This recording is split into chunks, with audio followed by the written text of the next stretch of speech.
So recently I fell down this rabbit hole about a cave in the Grand Canyon that, according to an old newspaper, was found once, emptied of secrets, sealed, and never opened again.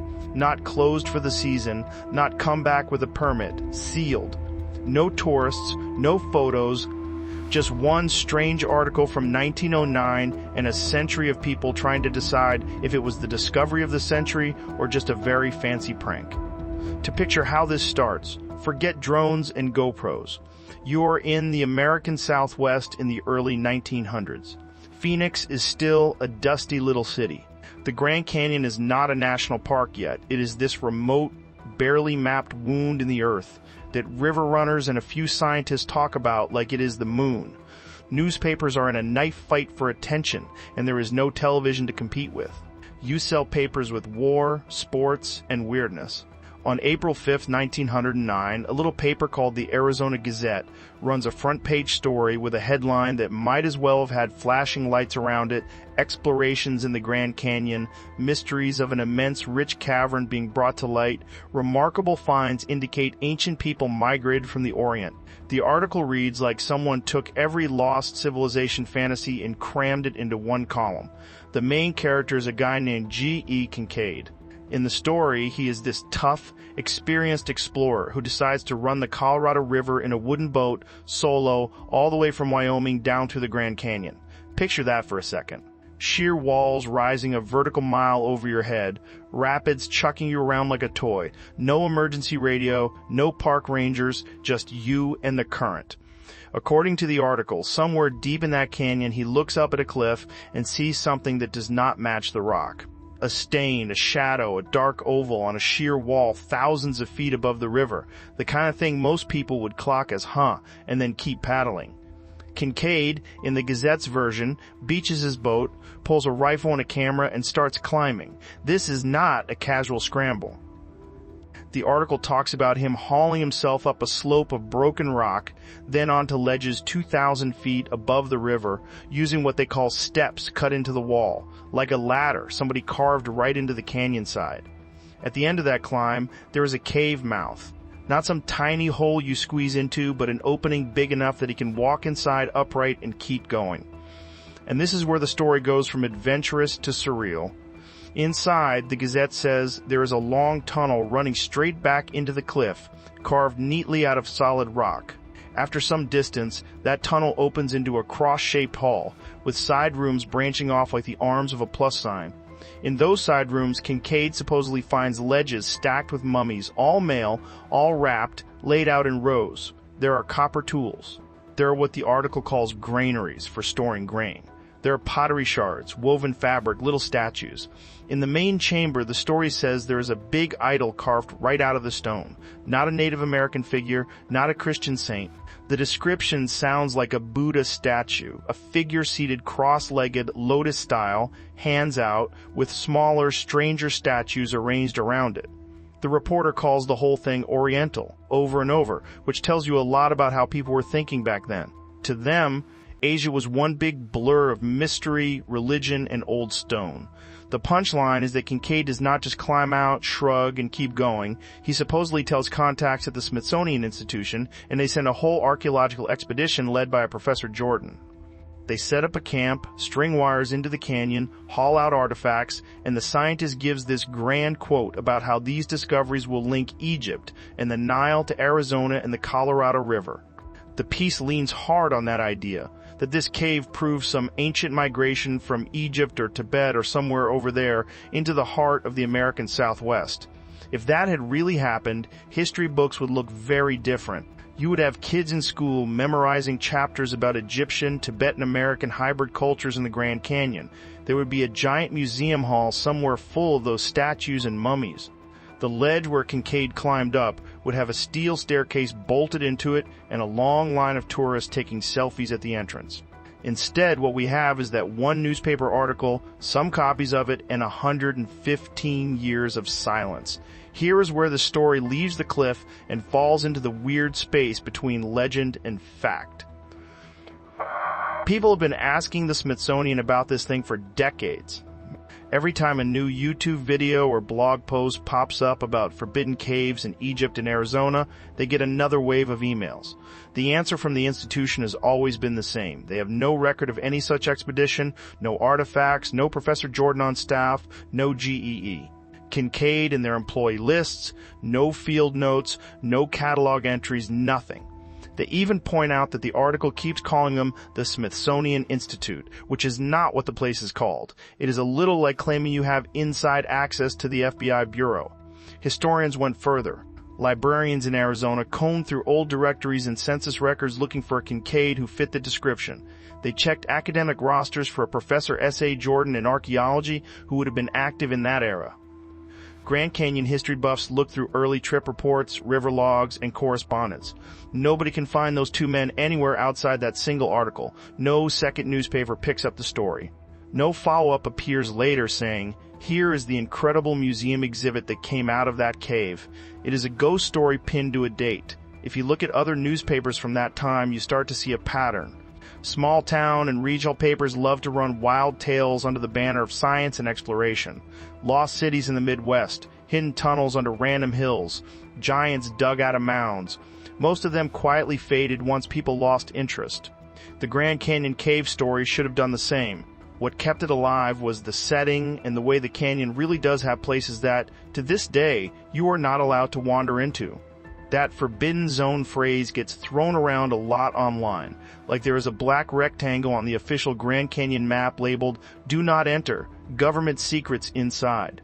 The reality is more boring and, honestly, more interesting if you care about the place. The National Park Service does not use the term forbidden zone at all.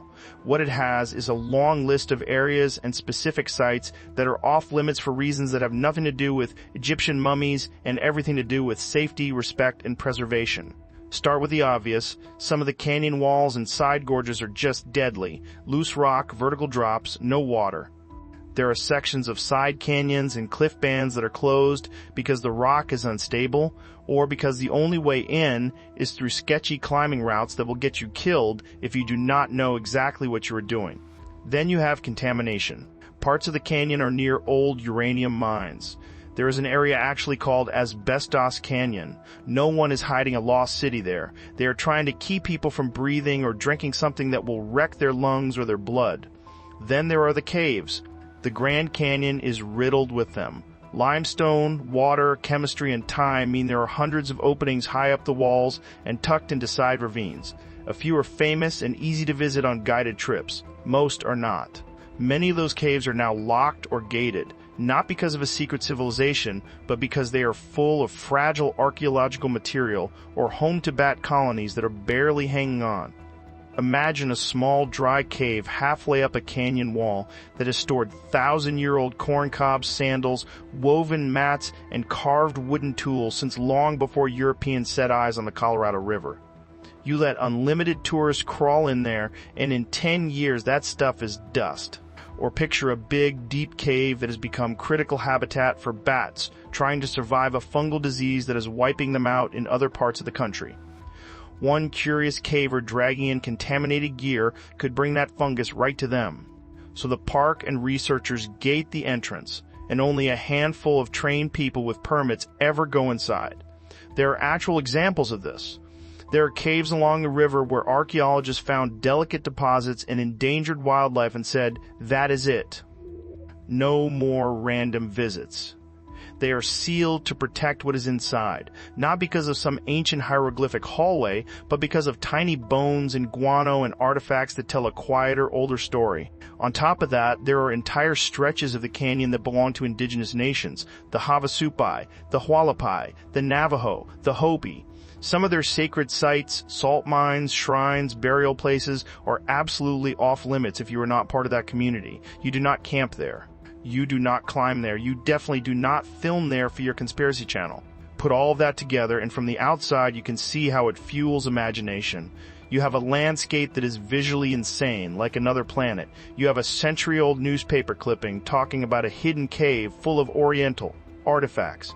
You have modern maps with place names like Isis Temple and Tower of Ra on them, because some late 19th century geologist was into mythology and liked to name buttes after gods.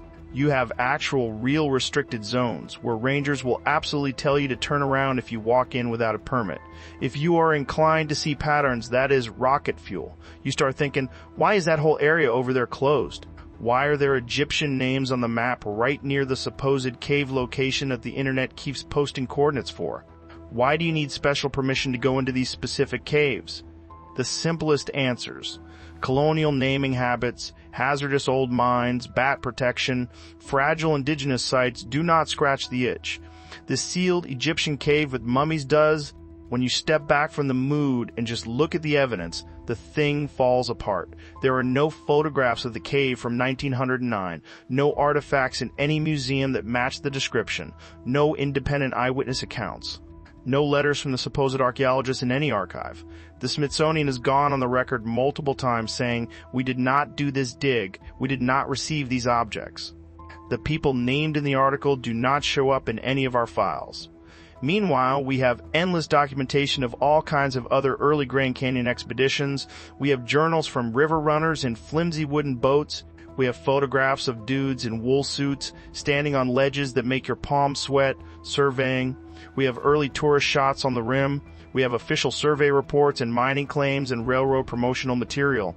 The cave story is a single spike of weirdness in an otherwise well-documented time. That does not make it boring. In some ways, it makes it better, because now the cave is like a mirror held up to our own brains. The details in the article tell you what people in 1909 found exciting and exotic. They jam in Egyptian-style hieroglyphs, a Buddha-like idol, mummies, and the promise of rewriting world history all in one package. It is a greatest hits set of early 20th century Western obsession with the mysterious East, pasted onto a canyon half a world away that local native nations had already been living in and telling stories about for centuries. Today, the way the legend spreads tells you just as much about us. A podcast host or a YouTube creator goes, "In 1909, a man discovered a forbidden cave and the Smithsonian sealed it forever. They put spooky music under it, show a couple of photos of the canyon, maybe highlight a big red rectangle on a map and call it a forbidden zone. They rarely mention that the newspaper was minor, that no other reporters followed up, that archivists have gone looking for Professor Jordan and come back with empty hands, or that the Smithsonian literally has a myth-busting page on their site where they answer this question in plain language. They also do not spend a lot of time on the actual Grand Canyon archaeology we know about. The real caves in the canyon walls are full of things that are not Egyptian at all, but are just as fascinating if you are willing to let go of pyramids. Split twig figurines made from willow branches tucked into alcoves as hunting charms. Storage pits full of ancient maize cobs that tell you when farming arrived on certain plateaus. Rock shelters blackened by generations of cooking fires. Pottery that shows trade networks stretching across what now look like empty desert miles. None of that needs to be sealed forever in a secret tunnel to be cool. In fact, a lot of it is boring in the best possible way. It is families living their lives along the canyon, season after season, hauling water, planting corn, moving between rim and river. It is people reading the rock in ways that let them find springs and safe routes where a casual visitor sees nothing but cliffs. Those stories are still present, both in the ground and in the living communities who never left. There is one part of the legend that does connect to something real, the idea of sealing a cave and never reopening it. That absolutely happens. Not with a lost Egyptian temple, but with places where the balance between curiosity and damage has already tipped too far. Rangers and archaeologists have closed caves after finding that even a few unregulated visits left footprints on fragile sediment that had recorded thousands of years of animal tracks. They have sealed entrances where looters were starting to dig for pots. They have gated bat caves to give the animals one last decent refuge from diseases we carried in from outside.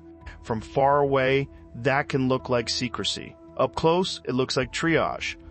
You decide that one particular hole in the rock is going to be off limits now, so that something older than any of us has a chance to keep existing.